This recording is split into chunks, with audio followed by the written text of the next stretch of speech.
Halo semua, salam sejahtera Malaysia. Selamat datang ke channel Fels Lifestyle.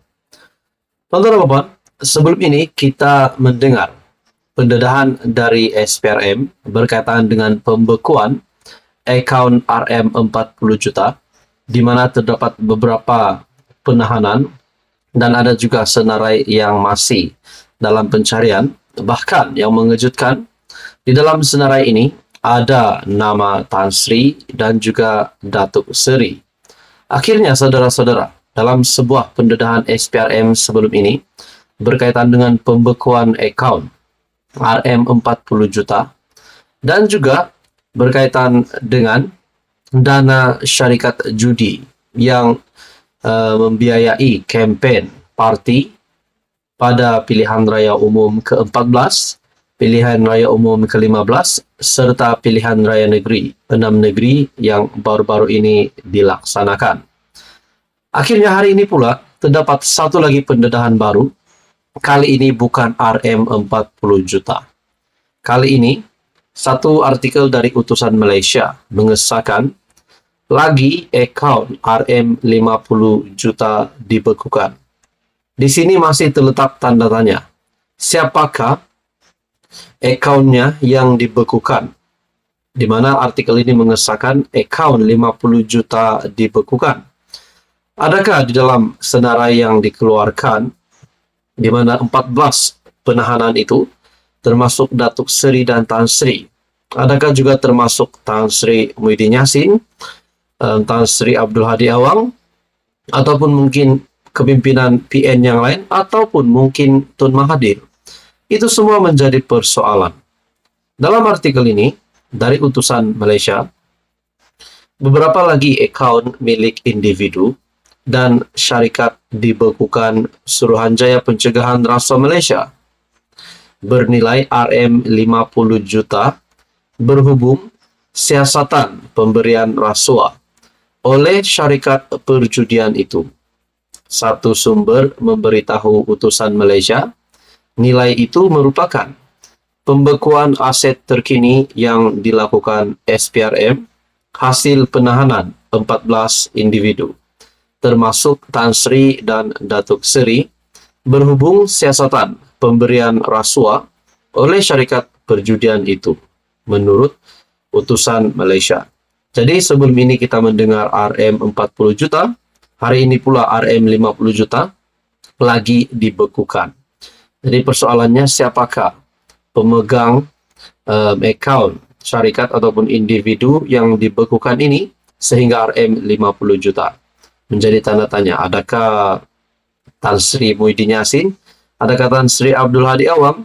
Ataupun mungkin Tun Mahathir? Nah, ini semua pun masih menjadi persoalan. Saudara-saudara, sekian saja untuk ulasan kali ini. Teruskan bersama di dalam channel ini untuk info yang seterusnya. Mohon bantu channel ini. Mohon jasa baik Anda untuk bantu channel ini dengan menekan butang like, share, dan juga subscribe. Teman-teman, satu ulasan sangat menarik dari Syahbudin.com. Fitnah makin berleluasa sampai raja pun jadi mangsa, dan kerajaan mesti berani bertindak segera. Semua kita tentunya setuju bahwa sekarang ini fitnah tumbuh begitu subur, bercambah, bersilih ganti, dan marak dengan berleluasa sekali. Setiap hari ada saja fitnah disebarkan, dan dengan bantuan pelbagai saluran media sosial, ia dengan pantas menjadi olahan sebuah hidangan enak yang terbuka, dipersembahkan untuk dijamah oleh sesiapa saja. Dan tentunya semua orang juga setuju bahwa fitnah ini lebih berkembang ketika PAS menjadi pembangkang.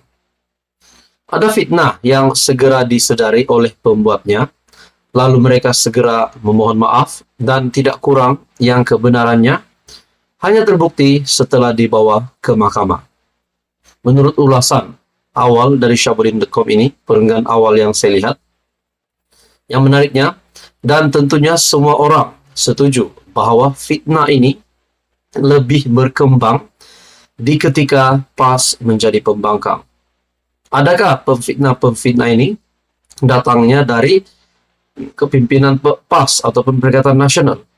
Seperti yang kita tahu, Muhammad Sanusi juga terikat ataupun berhadapan dengan dua pertuduhan di bawah akta hasutan. Hadi Awang juga baru-baru ini berkaitan ceramahnya yang menyentuh isu 3R. Dan saudara-saudara, bagi saya ini mungkin adakah kita dapat kaitkan dengan apa yang dinyatakan oleh Syahbudin bahwa fitnah ini berkembang di ketika PAS menjadi pembangkang. Dan melalui tajuk ini saja pun sudah menimbulkan satu sensitivity di mana fitnah makin berleluasa sampai raja pun jadi mangsa. Dan yang keduanya, kerajaan mesti berani bertindak segera.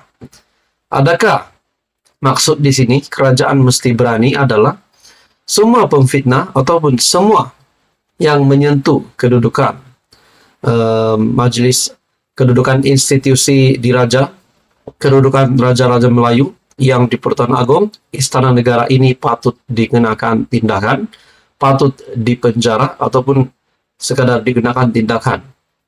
Dalam ulasan ini lagi, ada fitnah yang disedari oleh pembuatnya. Macam dalam kes fitnah aset tabung haji. Kononnya dijual kepada bukan Islam setelah bertahun-tahun melalui proses mahkamah. Hari ini, pembuat fitnah itu sendiri menarik balik rayuan atas hukuman yang telah dijatuhkan oleh hakim. Ini bermakna akhirnya tukang fitnah sendiri sudah mengaku kalah dan tidak mampu lagi mempertahankan apa yang difitnahkan itu. Selepas 2018 di mana PH menjadi kerajaan, ketika itulah bermula pelbagai jenis fitnah tersebar, terutama berkaitan kepentingan Melayu dan Islam. Semua fitnah itu, jika diteliti, dicipta dan disebarkan, hanyalah semata-mata untuk memburukkan kerajaan karena ada DAP di dalamnya. Kemudian setelah PH tumbang melalui langkah Sheraton dan PN yang di dalamnya ada PAS menjadi kerajaan, tidak pula kedengaran ada fitnah-fitnah berkaitan Melayu dan Islam. Adakah di sini PAS lah yang seperti apa yang dinyatakan ataupun diulas oleh Syahbudin bahwa PAS telah membawa di mana kepimpinan PAS menjadi pembangkang, semua orang setuju bahwa fitnah semakin berkembang. Nah, saudara-saudara, ulasan dari Syahbudin.com. Persoalannya, apakah yang perlu dilakukan ataupun apakah yang patut dikenakan kepada pemfitnah-pemfitnah ini? Adakah mereka patut dipenjarakan ataupun patut ditangkap ataupun patut ditahan ataupun dikenakan tindakan yang lain? Tonton ulasan dari Syahbudin.com. Fitnah makin berleluasa sampai raja pun jadi mangsa dan kerajaan mesti berani bertindak segera.